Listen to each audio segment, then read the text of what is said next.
Doctor ইউনূসের যুক্তরাজ্য সফরকে সামনে রেখে লন্ডনে যাচ্ছেন হাসিনা পুত্র জয়। লন্ডনে প্রধান উপদেষ্টাকে কালো পতাকা প্রদর্শন এবং বিক্ষোভ করার প্রস্তুতি নিচ্ছে নিষিদ্ধ আওয়ামী লীগ। মোহাম্মদ ইউনূসের গুরুত্বপূর্ণ লন্ডন সফর ভণ্ডুল করতেই এমন প্রস্তুতি নিচ্ছে দলটির লন্ডন শাখার নেতারা।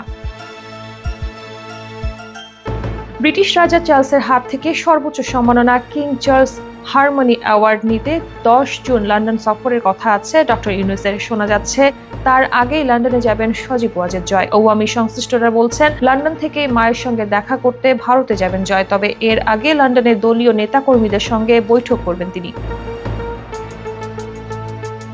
শেখ হাসিনা ক্ষমতাচ্যুত হয়ে ভারতে আশ্রয় নেওয়ার পর এটি হবে সজীব ওয়াজেদ জয়ের যুক্তরাষ্ট্র থেকে কোনো দেশে প্রথম সফর। একাধিক সূত্র জানায় ডক্টর মোহাম্মদ ইউনূসের লন্ডন আগমনের দিন কালো পতাকা প্রদর্শন সহ বড় শোডাউনের প্রস্তুতি নিয়েছেন হাসিনা অনুসারীরা। ডক্টর ইউনূস যেসব জায়গায় মিটিং করবেন সেখানে বিক্ষোভ করবেন তারা। শেখ হাসিনার পক্ষ থেকেই শোডাউনের জন্য কড়া নির্দেশ এসেছে বলে জানিয়েছে দলটির একটি সূত্র। তিনি নিয়মিত যুক্তরাজ্যে বসবাসরত নেতাদের সঙ্গে যোগাযোগ রাখছেন এবং বিক্ষোভের প্রস্তুতি সম্পর্কে খোঁজ খবর নিচ্ছেন। বিক্ষোভ যাতে সুসংগঠিত হয় সেজন্যই ছেলেকে লন্ডনে পাঠাচ্ছেন।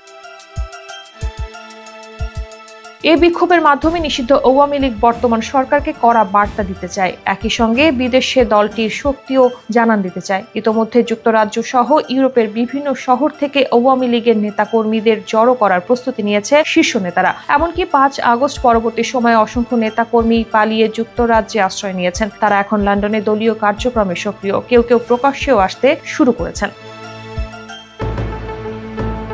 ইতোমধ্যে আব্দুর রহমান, হাসান মাহমুদ, খালিদ মাহমুদ চৌধুরী এবং শফিকুর রহমান চৌধুরী, নাজমুল হাসান পাপন, সাইফুজ্জামান চৌধুরী সহ একাধিক সাবেক মন্ত্রী এমপিকে লন্ডনে একাধিক অনুষ্ঠানে প্রকাশ্যে দেখা গেছে। তাদের মধ্যে কয়েকজনের রাজনৈতিক আশ্রয় চূড়ান্ত হয়েছে বলেও জানা গেছে। এই সাবেক মন্ত্রী এমপিরা নিয়মিত বিভিন্ন জায়গায় একত্র হচ্ছেন এবং বৈঠক করছেন।